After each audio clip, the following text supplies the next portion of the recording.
been quite a while since we did one of these, but with the Pitt football training camp getting ready to start in a couple of weeks at the end of July, it's time to go full steam ahead. I'm Nathan Brysinger. This is the Pittsburgh Sports Now Football Pulse, and we're just under 2 months away from the start of the 2025 Pitt football season. Just felt like a couple of weeks ago we were talking spring camp for Pitt football as we did a couple of these videos throughout the weeks then. Now we're going to go ahead and get a bunch of video content leading up to training camp, throughout training camp, and heading into the regular season for Pitt football. So today, our big question, we're going to start talking about three biggest questions on the offensive side of the football in year 11 under Pat Narduzzi, in the second year under offensive coordinator Cade Bell. See how things can progress under him. But there's three questions. There's plenty of questions, of course. We could talk about, Desmond Reed, the tight end room, how will they perform? But there's three specific ones that I'm going to look at that I feel that kind of are going to dictate this season for Pitt football. And starting off, right off the bat, we're talking number three biggest question for this Pitt football offense. Will Kenny Johnson truly be a bona fide number one wide receiver? Last year was Konate Mumfield. You knew that going into the season. You knew what his skill set was, what he could do. But with Cade Bell there, the offense spread the ball out a little bit more. So even though Mumfield was the number one guy, they still were able to spread the wealth around. Now this year, heading in, Kenny Johnson sort of has been designated as that number one guy in this offense. And, if you heard about it, there was rumors, there was stuff circulating right after spring ball that maybe Kenny Johnson hops in the portal. He heads into the spring portal. Some teams were looking after him and looking to give him a good little bit of NIL money and come be their number one, number two, number three wide receiver.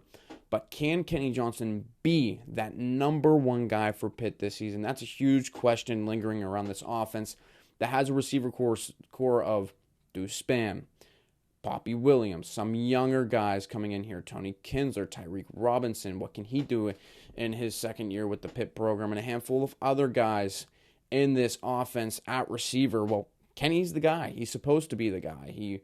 He won the most improved player on offense during spring ball. So now he really has a lot of weight on his shoulders coming into this year. So can he perform? Can he live up to the expectations? Last year, 46 receptions for 537 yards and 3 touchdowns, was the third leading receiver on Pitt's offense behind Konate Mumfield, and then Desmond Reed, just the way he was able to be a do-it-all back for the Panthers last year and be able to put up some numbers in the receiving games as well. But Johnson, 3 touchdowns. He had 1 touchdown his freshman year. Now he's a true junior. He saw the field immediately as a freshman, had 15 receptions, 122 yards, was in the kick return game. Still sort of is featured in that area, but we're specifically looking at wide receiver. And can he live up to this bar that's been set for him?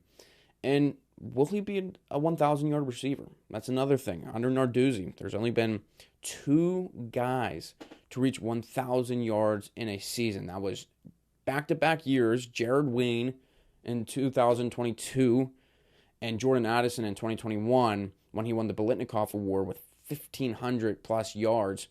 So Kenny Johnson, he has the attributes to be a nice outside piece. We've seen the type of catches he's been able to pull in over the shoulder, along the sideline. Now, can he translate in that across 12 games, be a prime target for Eli Holstein in the passing game, and what can he do in the red zone? Is he a red zone threat? Is he going to go up and make plays? Can he come down with the football? Those are questions that need to be answered by Kenny Johnson, and that's the big question here, lingering. Number 3 heading into the season is, can he truly live up to that number 1 wide receiver that Pitt is looking for from Kenny Johnson? Number 2, and this is a huge question. This is a huge aspect of this Pitt offense and has been maybe one of the bigger downfalls to the offense over the years under Pat Narduzzi. And is this offensive line ready to officially take the next step this year in 2025? They brought in the pieces and the transfer portal. They invested in the O-line. We talked about that a lot in the spring. We saw Jeff Piercy, Keith Gavea, Kendall Stanley, those 3 guys brought in with some experience under them.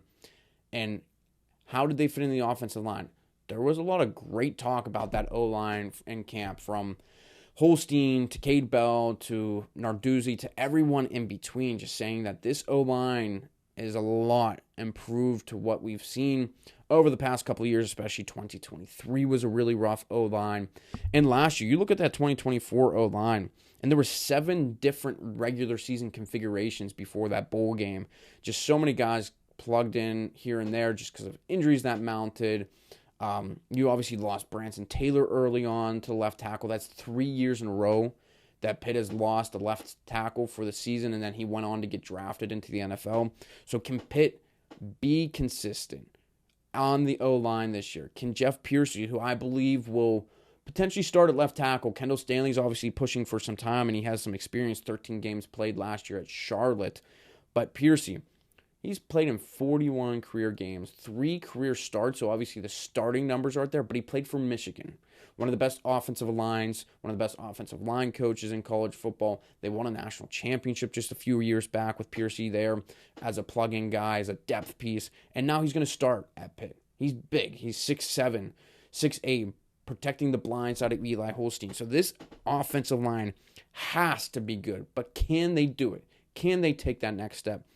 And you look at some of the returners on that line, sort of that right side of the line, starting at the center with Lyndon Cooper. He's back. He transferred in from NC State last year, won the starting job at center. He played pretty well. He could have been better, but I think he was rather good. He's got some speed to him where he can get up to that second level of the offense, blocking for the run game.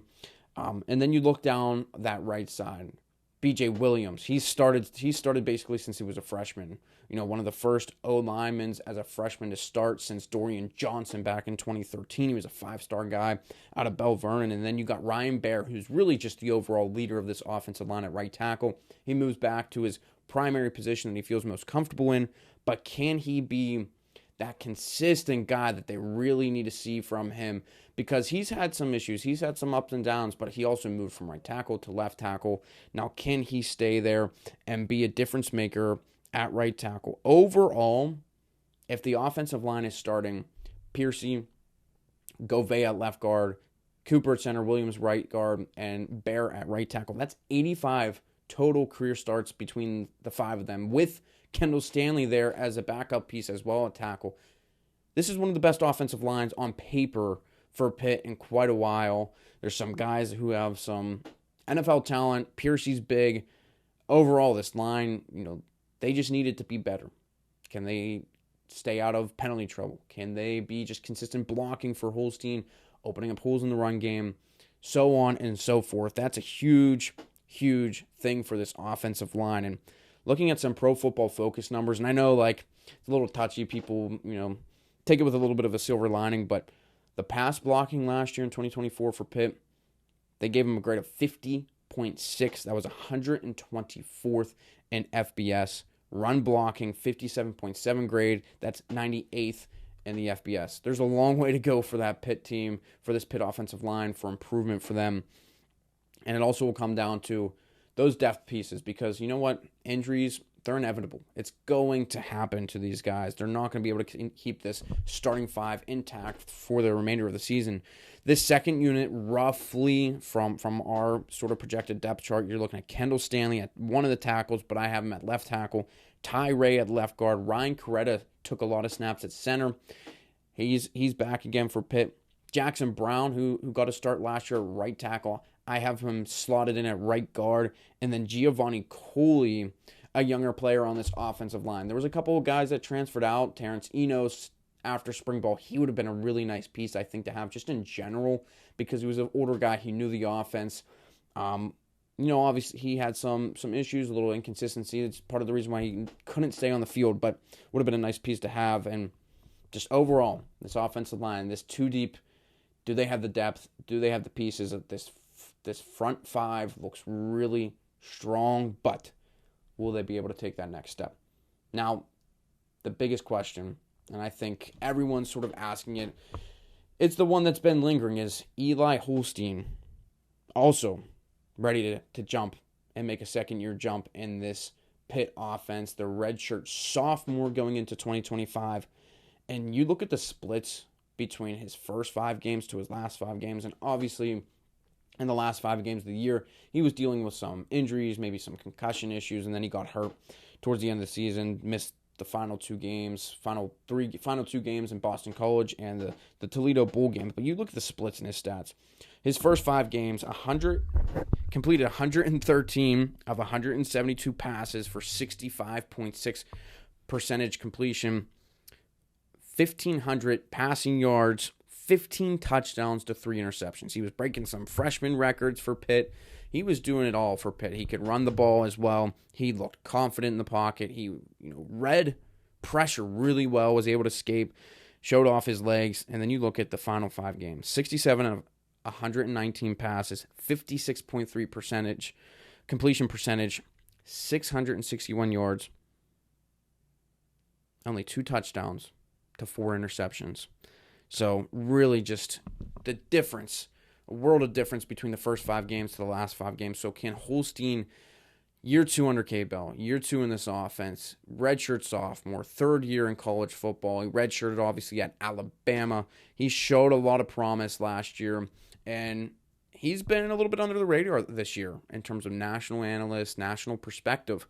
And maybe that's what he wants, that's what Pitt wants, and then he can go out and perform and be a top quarterback in the ACC and put Pitt sort of its offense back on the map as it did in the first handful of games last year out to that 7-0 start.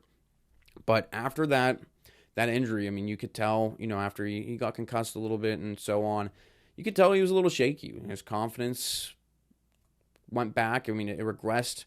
And can he find his footing again? Because that was another thing in spring. There were some inconsistencies. Maybe he wasn't 100% healthy. Some of his throws were a little bit underthrown. Threw a couple picks in the spring game to Shadarian Harrison. So is Eli Holstein able to take that next step? Is he able to make a jump? Just sort of how he did in the first 5 games. Can he do that and improve this season? Because obviously in college football, you need the quarterback. And Holstein showed some really good signs to start the 2024 season. Can he rekindle that past success and spread that out over 12 to 13 games, if 14, if he's good enough? Who knows if we're talking ACC contenders, championship contenders, what have you. So can Eli Holstein, will he be able to take that next step? That's the biggest question, I believe, coming into the season. And we could have talked about, what about K. Bell in his second year? I just think it comes down to the players. And Holstein is number 1, the centerpiece, obviously, of this Pitt football team. Well, that's going to be it for today's episode of the Pittsburgh Sports Now Football Pulse. As we talk the offense today, of course, we're going to talk a little bit defense in the next episode. So thanks for tuning in. I'm Nathan Brysinger. Be sure to check out all our content as we get ready for Spring Camp 2025 for Pitt football and the 2025 season this fall on Pittsburgh Sports Now.